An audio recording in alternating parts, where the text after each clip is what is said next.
திருப்பத்தூர் மாவட்டம் நாற்றம்பள்ளி அருகே கணவன் இரண்டாவது திருமணம் செய்து கொள்வதாக கூறி தனியே விட்டுச் சென்றதால் காதல் மனைவி 10 மாத கைக்குழந்தையுடன் கணவன் வீட்டின் முன்பு தர்ணாவில் ஈடுபட்டதால் அங்கு பரபரப்பு ஏற்பட்டது. இது குறித்தான கூடுதல் விவரங்களோடு இணைகிறார் எம்முடைய செய்தியாளர் நித்யானந்தன்.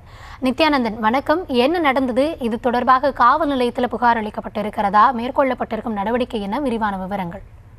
கௌதமி, அதாவது திருப்பத்தூர் மாவட்டம் நாற்றம்பள்ளி அடுத்த கே பந்தாரப்பள்ளி பகுதியைச் சேர்ந்த அச்சியப்பன் மகன் காளிமுத்து, இவரும் ஆலாங்காயம் வள்ளிப்பட்டு பகுதியைச் சேர்ந்த சுப்பிரமணி மகள் சூரியபிரியா ஆகிய இருவரும் பார்த்தோம்னா வாணியம்படி பகுதியில் உள்ள இஸ்லாமிய ஆண்கள் மற்றும் பெண்கள் கல்லூரியில பயின்று வந்தாங்க.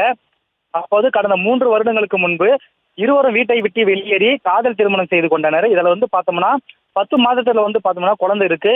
இந்த நிலையில கடந்த 1.5 வருஷத்துக்கு முன்னாடி அம்மா வீட்டிற்கு சென்று வருவதாக கூறி காளிமுத்து அவருடைய அம்மா வீட்டிற்கு போறாங்க.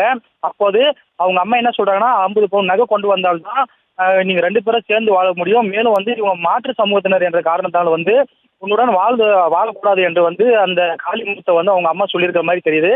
அதன் காரணமா பார்த்தோம்னா அது மட்டும் இல்லாம அந்த பொண்ணு வேண்டாம், தற்போது உனக்கு 2வது திருமணம் செய்து வைப்பதாகவும் காளிமுத்துவோட அவருடைய அம்மா சொல்லியிருக்காங்க. இதன் அறிஞ்ச காதல் மனைவியான சூரியபிரியா பார்த்தோம்னா அதிர்ச்சி அடைந்து சூரியபிரியா, அதாவது காதலனுடைய வீட்டு முன்பு தர்ணாவில், அதாவது தன்னுடைய காதலனை சேர்த்து வைக்கக்கூடிய தர்ணாவில் ஈடுபட்டு வராரு.